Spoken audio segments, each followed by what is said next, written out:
사랑하는 영락교회 지체들에게 주 안에서 평화 인사를 전합니다. 오늘은 2025년 4월 2일 수요일입니다. 오늘의 묵상 본문은 마태복음 14장 13절로 21절까지의 말씀입니다. 오늘 본문 말씀 13절부터의 말씀은 이렇게 시작합니다. 예수께서 들으시고 배를 타고 떠나사 따로 빈들에 가시니 무리가 듣고 여러 고을로부터 걸어서 따라간지라. 오병이어의 기적의 본문의 말씀이죠. 우리 너무나 유명한, 우리 성경에 나오는 사건 가운데 가장 유명한 사건인 것 같아요. 오병이어라고 이름도 붙였죠. 오병이어의 기적. 5개의 떡과 2마리의 생선으로 수많은 사람들을 먹인 그런 사건입니다. 오늘 본문 가운데 예수께서 들으시고라고 되어 있는데, 들었다라는 것은 단지 세례 요한의 죽음이 아니라 앞에 나온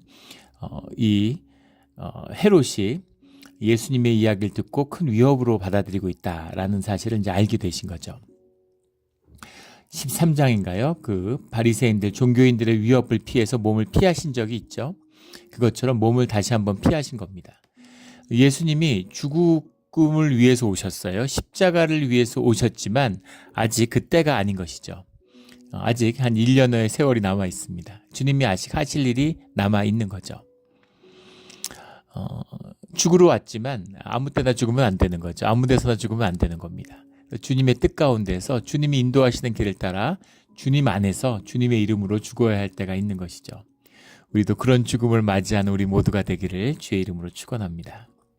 그래서 배를 타고 떠나사라는 게 이제 이 헤롯의 이제 그 지경을 넘어서 갈릴리의 바다를 건너가시는 거죠.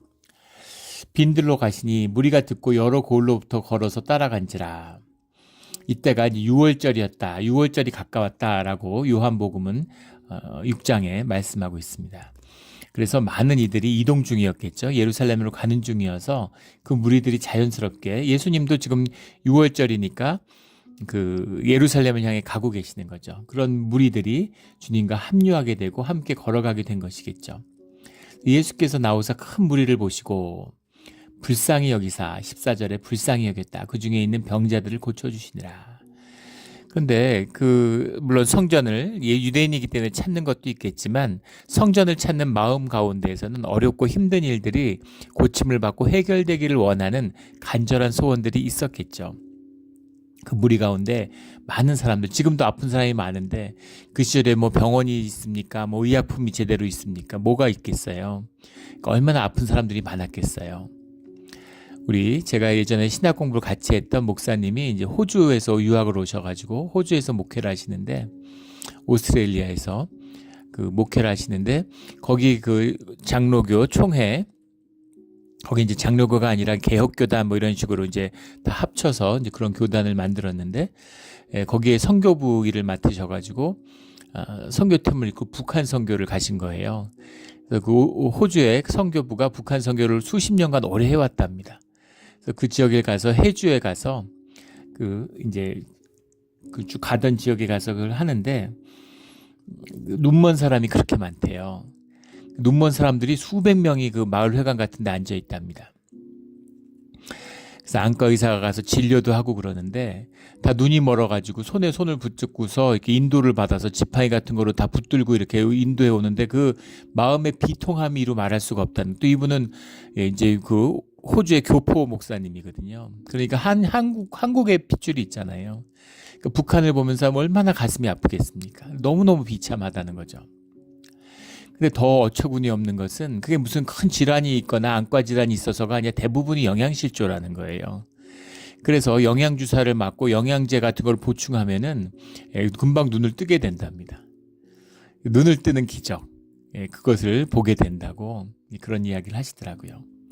우리가 이 사건 가운데 봐야 될 것은 주님의 이 긍휼히 여기시는, 불쌍히 여기사, 이 말씀에 있는 거죠. 현상을 보는 자들은 자꾸 이 기적이 무엇이었을까, 기적의 실제가 무엇이었을까, 거기에다가 이렇게 포커스를 맞춰요. 주님이 떡을 뗄 때마다 뭐 떡이 늘어났을까, 아니면 뭐 광주리에 담은 제자들이 떡을 나눌 때 늘어났을까, 떡이 어떻게 늘어났는지, 또 뭐 다른 해석도 있죠. 또 아주 리버럴한 관점에서는 그건 기적이 아니고 현상으로만 이해하려는 사람들이 있죠. 그러니까 사람들이 다 떡을 갖고 왔는데 요한복음에 나온 것처럼 아무도 떡을 내놓지 않는다. 사람들이 너무 많고 나눠 먹기 싫으니까 내 떡 내가 먹기도 부족한데 누구랑 나눠. 근데 어린아이가 안드레한테 떡을 내놓은 것이죠. 그 어린아이의 마음을 받으시는, 또 주님이 그 떡을 받으셔서 그 어린아이 것을 함께 나누니까 주님 안에서 마음이 열려서 모두 떡을 내놨다. 뭐 또 그런 해석도 있습니다. 해석이 중요한 것이 아니고 중요한 것은 또 그것을 그 사건이 있은 다음에 이 사람은 정말 하나님이 보낸 선지자구나 라고 모두 다 탐복을 했다. 이런 말씀이 나오죠. 그러나 그런 걸 봐서는 이게 분명히 뭐 빵을 나눠 먹는 걸 가지고서 사람들이 이거 정말 엄청난 기적이구나 이러지는 않았겠죠. 그러니까 엄청난 기적이고 이것이 주님의 계시였다. 하늘의 계시다라는 것은 주님의 주님됨, 예수님이 여호와시다, 예수님이 그리스도 하나님이시다라는 것을 예표하는, 사람들이 그것을 보게 되는 그런 사건이다라는 것을 볼 수 있습니다. 그러니까 분명한 이적의 사건이겠죠. 또 22절에 예수께서 즉시 제자들을 재촉하사 자기의 무리를 보내는 동안 배를 타고 앞서 건너편으로 가게 하시고, 재촉하사라는 말씀에 나와 있는 것처럼 또 요한복음에는 그들이 당신을 왕으로 삼으려고 하는 것을 아시고, 이런 표현이 나오죠. 그러니까 사람들이 떡이잖아요. 현상을 사는 사람들은 떡밖에 없어요. 먹고 배부르는 것. 현상의 사람들은 돈밖에 없는 겁니다. 현상의 질서의 응집체가 돈이잖아요. 돈이 전부가 되는 거죠. 그러니까 이 사람 따라가면 우리 배부르겠네, 우리 먹고 살 수 있겠네, 다 따르려고 하는 거죠. 네가 왕이 돼야 돼. 우리 배고픈 걸 해결해야 되니까. 예수님이 태어나던 시절 그 로마의 그 지중해를 통일했던 패권 국가 로마의 황제가 옥타비아누스잖아요. 아우구스투스 황제가 된, 최초의 로마의 황제가 된, 계속 원로원이 지배하는 공화정이었는데 황제정이 됐어요. 그래서 어떻게 사람을 황제로 세우고, 근데 그때 모든 반란을 다 잠재우고, 내전을 잠재우고, 그리고 길을 닦아서 사통팔달로 길이 열려서 모든 문물이 로마로 이집트에서 난, 애굽에서 난 밀이 실려오고, 게르마니에서 나무를 잘라가지고 건물을 짓고, 보르도 같은 프랑스 지역 고을 지방에서 포도주가 들어오고 막 흥황하는 거죠. 얼마나 좋았으면. 길이 열리고 유통이 열리니까 막 물자가 풍부해지고 값이 내려가는 거예요. 그러니까 얼마나 좋았으면은 세상에 옥타비아누스를 황제로 세우고, 그리고 황제로 세웠을 뿐만 아니라 신으로 모신 겁니다. 하나님의 아들, 이 땅의 주권, 세이비어, 이 땅의 구원자. 우리가 예수님께 드리는 그 모든 호칭들, 성경에 나온 호칭이 다 그 시대의 로마 황제의 호칭이었죠. 하나님 나라의 호칭으로 그 시대에 아는 호칭이 그거밖에 없으니까 그걸 주님께 돌린 것뿐입니다.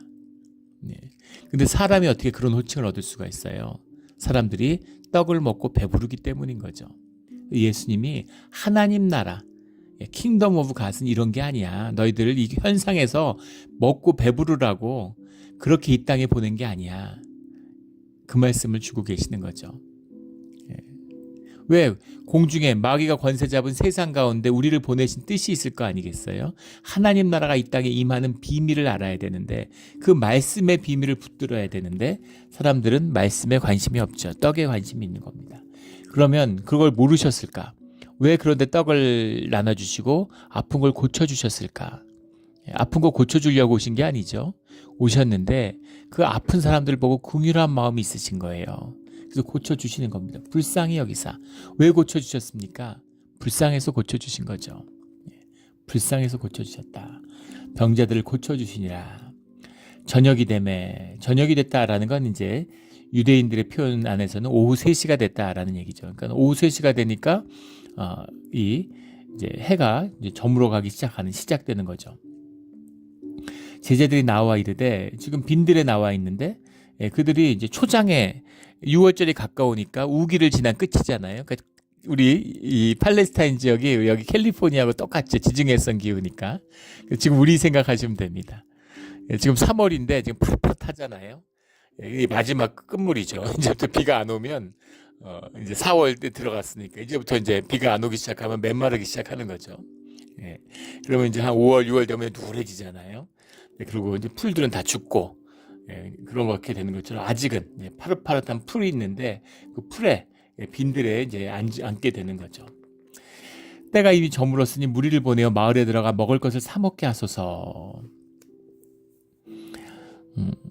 요한복음에 보면 빌립한테 주님이 물어보시죠. 예, 어느 정도 있어야 떡을 먹이겠느냐 이렇게 물어보니까 빌립이 200데나리온이 있어도 떡을 조금씩만 나눠줘도 200데나리온으로도 안 될 것 같습니다. 이렇게 얘기하는 거죠. 예, 그러니까 제자들은 아마 우리가 뭐 사주라고 그러는 뜻인가? 그리고 우리가 그런 돈이 어디 있습니까? 이제 이렇게 받아들였던 것 같아요. 예, 200데나리온이 있어도 안 된다. 이거 시세로 따져보면 지금으로 돈으로 하면 한 뭐 4, 5만 불 되는 돈이죠. 그러니까 사람들이 어른만 5천 명이니까 남자보다 여자들이 더 많았겠죠. 아이들도 많이 있었을 것이고 아이들 두고 어디 갈 수 없잖아요. 그러니까 뭐 적어도 뭐 15,000명, 2만 명 됐을 것이다 이렇게 추측하죠. 그 사람들을 먹이는데 예, 무슨 뭐예요? 베이글 반쪽씩만 나눠줘도 한 5만 불은 있어야 되겠는데요. 이런 얘기입니다. 그렇겠죠. 예, 그렇게 해도 이거는 못 먹입니다. 그러니까 무리들을 전부 보내서 마을에 들어가서 먹을 것을 사 먹게 하소서. 근데 그들이 아픈 것을 고쳐주고 아직 아픈 사람들 다 고친 게 아니라 남아 있겠죠. 그리고 말씀을 또 전하니까 그 말씀이 삶을 치유하고 몸을 치유하게 되는 그 비밀이니까 주님이 안타까운 마음이 있으셨던 것 같아요. 16절에 예수께서 이르시되 갈 것 없다. 너희가 먹을 것을 줘라. 이렇게 말씀하시죠. 너희가 먹을 것을 줘라. 내가 줄게 이렇게 말씀하시지 않으시고 너희가 주어라 이렇게 말씀하셨어요. 제자들이 이르되 여기 우리에게 있는 것은 떡 5개와 물고기 2마리뿐이니이다. 그것도 그 안드레가 어떤 아이에게서 받아온 떡 5개와 물고기 2마리. 그 아이가 하나 먹을 수 있는 그런 양이니까 얼마 안 됐겠죠. 이르시되 그것을 내게 가져오라. 내게 가져오라. 너희가 먹을 것을 주라. 이 말씀입니다. 너희가 주라. 이것이 주님이 우리에게 주시는 말씀이죠. 너희가 세상에 불쌍하고 가난한 자에게 먹을 것을 줘라 라는 말씀이에요. 예. 가난은 나라님도 못 고치시는데 가난한 사람들을 우리가 어떻게 가난을 우리가 고칠 수가 있습니까? 어떻게 가난을 몰아낼 수가 있습니까? 너희가 가진 걸 나눠줘 이런 말씀인 거죠. 우리가 나눠둔 걸 나눠주면 다 우리 거지되고 함께 다 굶어 죽습니다. 주님의 대답은 그것을 내게 가져와 이런 말씀인 거죠. 내게 가져와 내 안에서 주님께 드려지고 주님의 이름으로 나눠 그리고 너희가 나눠줘 이런 말이죠. 오늘 우리가 가진 것을 주님께 드리고 주님의 이름으로 가진 것을 나누면 모든 사람이 지구가 뭐 사람이 많아서 이제 뭐 어떻게 됐다 막 이러지만 80억 명이 있는데 80억 명이 먹고도 남는다는 거잖아요. 미국이 농사를 다 지어서 나누면 전 세계가 농사를 지을 필요가 없다는 거죠. 러시아가 농사를 지어서 나누면 세계에 농사를 지을 필요가 없다는 거죠. 캐나다가 농사를 지은 걸 나누면 아무도 농사 지을 필요가 없다는 겁니다. 심지어 미국이 먹고 남은 것을 버리는 음식 쓰레기 버리잖아요. 음식을 남아서 버리지 않고 그 음식을 버려지지 않고 사람들이 이제 그 절제된 음식을 먹으면 버리지 않을 만큼만 먹으면 그러면 그 남는 것으로 멕시코는 농사를 지을 필요가 없다는 겁니다. 캘리포니아만 농사를 지어도 미국 사람들 농사 다 안 지어도 먹고 살 수 있다는 거죠. 그런데 전 세계 20억 명이 굶주리고 있어요. 수백만 명이 굶어 죽습니다. 말이 그렇지 굶어 죽는다는 게 사람이 굶어 죽는다는 게 얼마나 동물이 굶어 죽어도 참 애통한데 사람이 굶어 죽는다고 눈도 깜짝 안 하잖아요. 미국에서 농사를 못 짓도록 엄청난 보조금을 뿌립니다. 농사를 지면 농산물 값이 떨어지니까 농사를 못 짓게 해요. 자기 땅인데 내가 왜 농사 못 져? 그러니까 농사를 안 짓는 대가로 돈을 주는 거죠. 그래도 농산물이 남아서 그걸 가져다가 바다에 버립니다. 한국도 마찬가지죠. 과일들 값이 그렇게 세계에서 과일 값이 제일 비싼 게 한국입니다. 근데 그 과일을 걷어다가 바다에 버려요. 과일 값을 유지하기 위한 거죠. 상품이니까. 팔아야 되니까. 이윤을 많이 남겨야 되니까. 주주들한테 배당을 많이 해야 되니까. 그래야 자산이 오르고 CEO 월급도 오르고 주주들이 기뻐하니까 돈 벌었다고. 그런 세상을 살고 있는 겁니다. 주님은 너희가 먹을 것을 줘라 이렇게 말씀하시죠. 우리가 가진 게 지금 떡 5개 물고기 2마리뿐인데 처음부터 이렇게 나오진 않았겠죠. 빈손으로 들판에 나와서 가진 걸 다 먹은 거예요. 그런데 남은 게 이거밖에 없습니다. 그나마도 애가 하나 갖다 준 거를 받아와가지고 18절에 이르시되 그것을 내게 가져오라. 남은 게 이거밖에 없는데 그것을 주님께 드리는 겁니다. 아무것도 남은 게 없는데 그것을 주님께 드리는 거죠. 엘리야의 얘기가 생각나죠. 과부 집에 갔는데 과부가 굶어 죽으려고 그래요. 먹을 게 없어서. 그런 시대잖아요. 우리도 보릿고개를 넘은 지 얼마 안 됐습니다. 불과 50년 전, 70, 60년 전에 보릿고개가 있었어요. 한국에. 그런데 그것을 가져오라. 엘리야가 남은 것을 가지고 나한테 떡을 만들어 오라. 그리고 그것을 주님의 이름으로 축복하고 기도하니까 마르지 않는 그런 기름의 종지를 허락해 주신 거죠. 그런 역사가 주님 보여주시는 겁니다. 주님의 뜻이죠. 무리를 명하여 잔디 위에 앉히시고, 잔디라는 거 6월절 때니까 원래는 그냥 흙들판이지만 이때는 이제 풀이 파랗게 올라와 있었겠죠. 거기에 다 앉았는데 마가복음에 보면 50명 100명씩 무리지어 앉혔다 그렇게 돼 있고, 또 요한복음에 보면 50명씩 앉혔다 뭐 이렇게 돼 있는데, 이것이 의미하는 게 뭐겠어요? 지금 15,000명, 2만 명이 모여 있는데 제자 지금 12명이 이 일을 감당하고 있는 겁니다. 제자들이 더 있었지만은 아마 이때는 주님이 이렇게 피난을 가실 때니까 이렇게 아주 그런 12제자만 데리고 나오신 거죠. 또 상징성이 있는 것이고, 12제자를 데리고 나오셨는데 12제자가 2만 명을 통제하고 있는 겁니다. 통제가 잘 될까요? 15,000명이 있는데 지금 먹을 것도 없고 해는 저물어 가는데 아비규환 되지 않겠습니까? 돈이 좀 있는 사람들은 빨리 마을에 가서 뭐라도 사 먹어야지 이렇게 될 거고, 이 사람들 먹을 게 충분치 않을 거니까 돈이 있다고 사 먹을 수 있는 게 아니겠죠. 빨리 가야 되는 거예요. 돈이 없는 사람들이야 뭐 가봐야 먹을 게 없으니까 이제 굶을 생각을 하면 잘못하면 약탈이 일어날 수도 있죠. 그런데 주님이 다 앉혀라 이랬는데, 주님이 함께 하시는 그곳에 주님의 임재 가운데 주님의 통치가 임하는 것이죠. 성령의 역사가 함께 하는 것입니다. 그래서 이게 통제가 되는 거예요. 질서가 있는 겁니다. 주님이 함께하는 자리에는 질서가 함께해요. 내가 내 마음대로 하는데, 특히 교회 같은 데 조심해야죠. 사람을 묶는 세상의 질서는 돈밖에 없어요. 그 세상 가운데 돈의 질서가 통하지 않는 곳이 있으면 그곳은 잘못하면 엉망진창이 될 수 있습니다. 교회는 주님의 통치와 성령의 임재가 함께하는 곳이죠. 그런데 그런 곳에서 무질서한 주님의 통제가 없으면, 하나님이 함께하지 않으시면 정말 최악입니다. 세상보다 더 못해요. 그런 모습들이 실제 일어나죠. 누가 뭐라 그럴 거야. 내가 법이든 뭐든 내 맘대로 하는 거야. 내 멋대로 하는 거, 이렇게 되는 거죠. 그런 사람들이 활개치고 있다면 성령의 임재가 없는 겁니다. 주님이 함께 하시면 그런 자들은 안개처럼 사라져요. 그게 우리가 교회에서 만나게 되는 실제죠. 그래서 그 질서가 다 통제가 돼가지고 앉으라고 그러니까 다 앉은 거예요. 내가 송제를 통제해야지. 빵 어디 있는데 나한테 보여줘야지. 그러지 않고 다 순종하고 질서에 따랐다는 거죠. 이게 놀라운, 사실은 오병이어 못지않게 놀라운 기적입니다.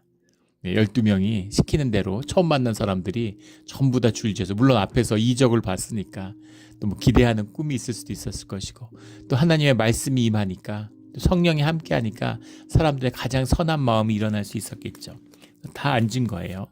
그렇게 앉고 나니까 주님께서 5개의 물고기와 5개의 떡과 물고기 2마리를 가지사 하늘을 우러러 축사하시고, 유로게오라는 말인데 주님께 감사의 기도를 드렸다.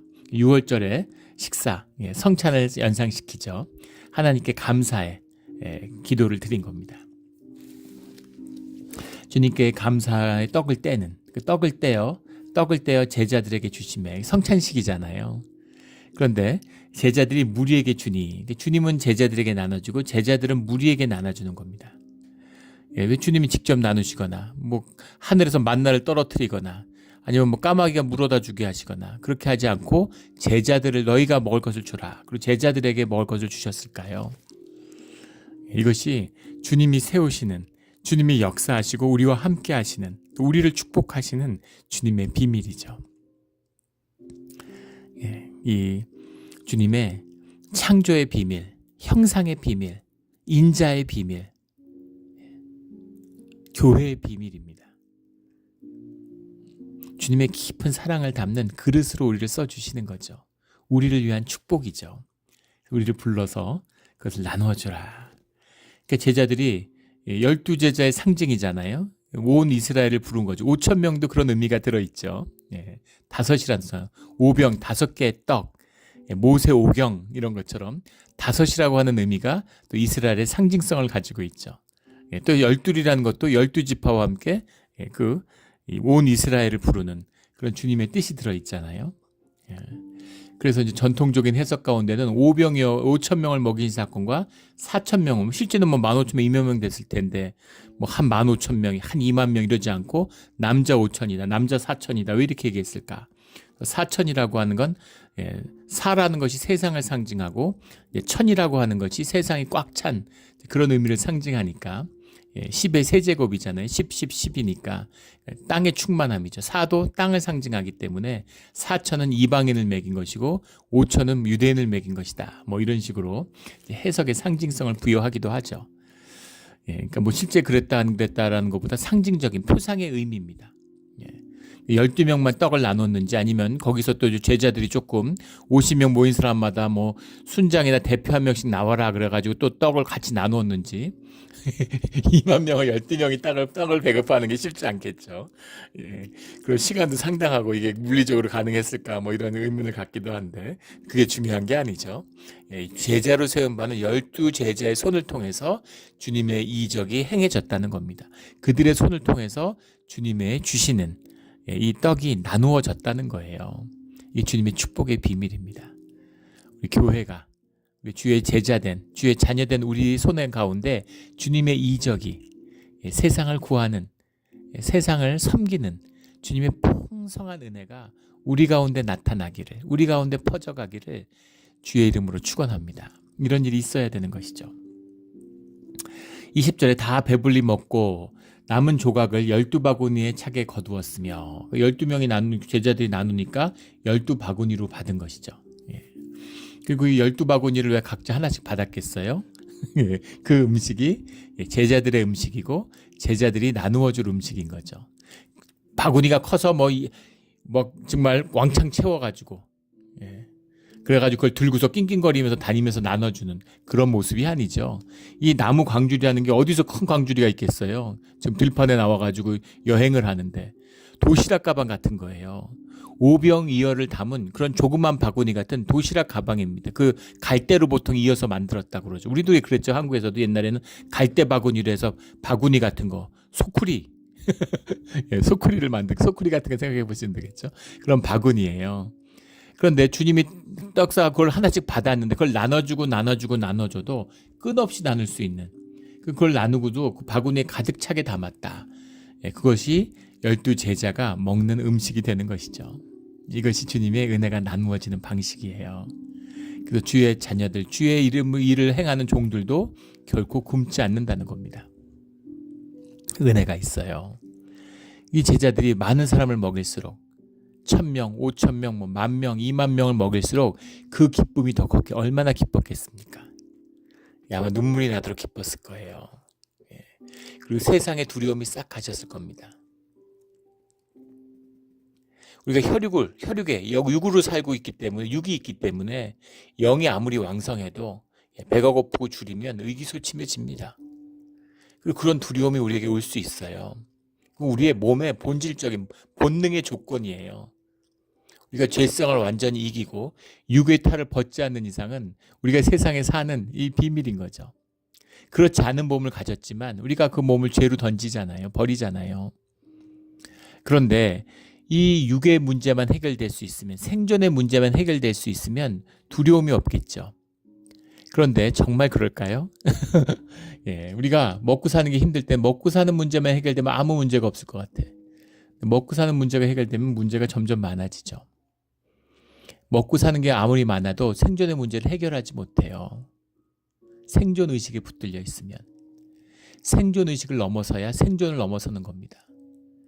또 종교는 이원화돼 가지고 마치 생존과 다른 세계가 있어서 우리는 생명 세계는 생존 세계가 완전 다른 세계인 것처럼. 그렇지 않습니다. 우리 몸이 하나인데 세상을 어떻게 두 가지로 살겠어요? 한 몸으로 한 삶을 사는 거죠. 생존과 생명이 같이 있습니다. 생존을 이기지 못하면 생명을 살지 못하고, 생존을 넘어서지 못하면 생명을 살지 못해요. 생명과 생존은 하나죠.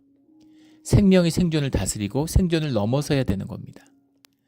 떡과 먹는 문제, 먹고 배부른 문제가 해결이 돼야 돼요. 주님이 그 문제를 해결해 주시는 거죠.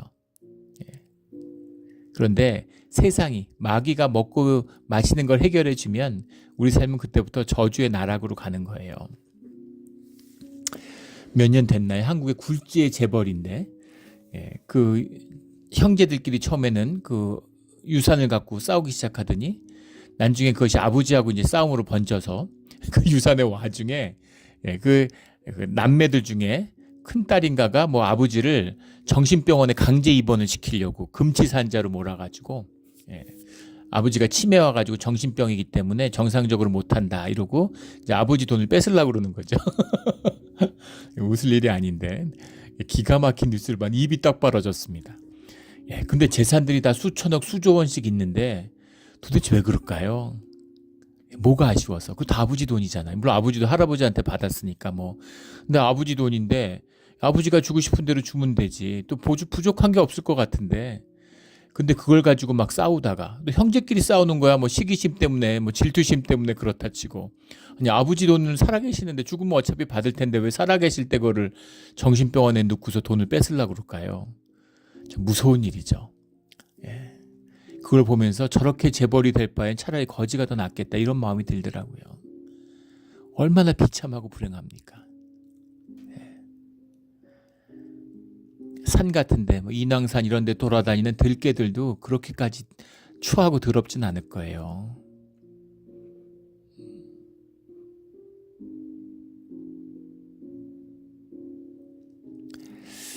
이게 인간의 비참함이죠. 좋은 학교 나오고 뭐 재산 많고 뭐 지위가 좋고 뭐 좋은 경험하고 좋은 거 먹고 뭐 그러면은 삶이 귀해지고 좋아지나요? 그런 건 아직 못 봤습니다. 반대는 수도 없이 봤죠. 생존에 붙들리면 사람이 천박해져요. 사람이 점점 천해집니다. 천한 사람들 많잖아요. 생존이 삶의 중심이 되면 짐승같이 되는 거예요. 생존을 사는 사람은 짐승이 됩니다. 죄성, 우리의 비극적인 본능의 모습이죠. 그러나 우리 안에는 하나님의 형상이 있어요. 존귀하고 깨끗하고 성결해지고 싶은 그런 마음의 소원이 있습니다. 그 소원이 주님의 말씀을 만나면 그러면 우리 삶이 회복되고 피어나는 거예요. 욕심이 없어지지 않습니다. 우리 안에 죄성이 없어지지 않아요. 그러나 주님의 용서를 받기 때문에 주님의 권세 아래서 그 본능과 그 죄성을 다스리게 되는 것이죠. 그러면 삶이 귀해집니다. 삶이 자라나요. 삶이 깨끗해지는 겁니다. 깨끗해진다 그러면 또 무슨 윤리적으로 깨끗하고 뭐 죄 안 짓고 이런 걸로 세상 사람들도 죄 안 져요. 형법을 안 어깁니다. 그런 게 아니라 거짓이 없는 한 점 주님 앞에 가리는 것이 없는 그런 깨끗함을 갖게 된다는 것이죠. 주님의 의를 덮는, 주님의 축복을 받는, 주님의 기름 부으심이 임하는 그런 깨끗한 그릇이 된다는 것이죠.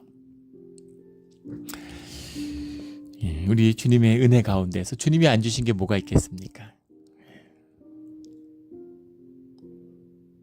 소박함이 보이잖아요. 먹이는 게 목적이었으면 아니 무슨 무슨 유대인들이니까 무슨 통돼지고 이런 건 안 먹겠지만 무슨 스테이크를 좀 나눠주시지. 예. 맛있는 거 뭐 있습니까? 예. 맛있는 걸 생각하니까 다 돼지고기 쪽으로 족발 이런 거, 편육 이런 것만 생각나는데 아무튼 맛있는 게 있을 거 아니겠습니까? 육포를 좀 나눠주시든가. 그렇게 하지 않으시고 한 아이가 가져온 그것을 주님에게 드리고 주님이 받으심으로 그 제자들을 세우고 제자들 통해 나눠짐으로 그 가운데 질서가 세워지고 모두를 배부르게 먹임으로 그 가운데 말씀을 향한 소망이 있으므로 22절의 말씀에 보면 재촉하사 떡을 먹은 자리에서 그들의 고마움과 찬사를 제자들이 받는 게 아니라 그걸 먹는 게 아니라 그러면 영이 죽습니다. 주님께 온전히 감사와 영광을 돌리고 그리고 주 안에서 갈 길을 또 가는 것이죠. 이것이 주의 자녀들, 주의 제자들이 가는 길이에요. 우리가 가는 길 가운데 늘 주님의 이런 풍성한 은혜와 또 주님만 홀로 영광 받으시는 주님의 표적이 함께하는 그런 복된 인생이 되기를, 목적 있는 인생이 되기를, 은혜를 끼치며 덕이 되며 주님의 축복을 유통하는 삶이 되기를 예수 그리스도 이름으로 축원합니다. 아멘. 기도드리겠습니다. 하나님 아버지 감사합니다. 오늘 주님의 귀한 오병이어의 말씀을 다시 한번 나눕니다. 주님 안에 이 풍성한 은혜를, 주님이 풍성한 은혜를 주시는데 우리가 나누지 않아서, 주님 우리에게 너희가 먹을 것을 주라고 그러는데 그걸 주지 않아서, 우리에게 있는 작은 것을 주님께 가져오지 않아서 생존에 쫓기고 생존으로 살면서 삶이 피폐해졌습니다. 주님을 만나서 생존을 넘어서는 소중한 그런 생명의 꿈을 꾸게 되었습니다. 주님과 함께함으로 이 꿈을, 십자가를 통해 주신 이 꿈을 우리에게 이루어 주시옵소서. 사순절을 지나고 있습니다. 금식을 하고 음식을 끊는 그런 절기입니다. 이 절기에 주님의 깊은 생명의 말씀을 다시 한번 새기고 만나는 우리의 심령이 되게 하여 주시옵소서. 감사하며 예수 그리스도 이름으로 기도드렸습니다. 아멘.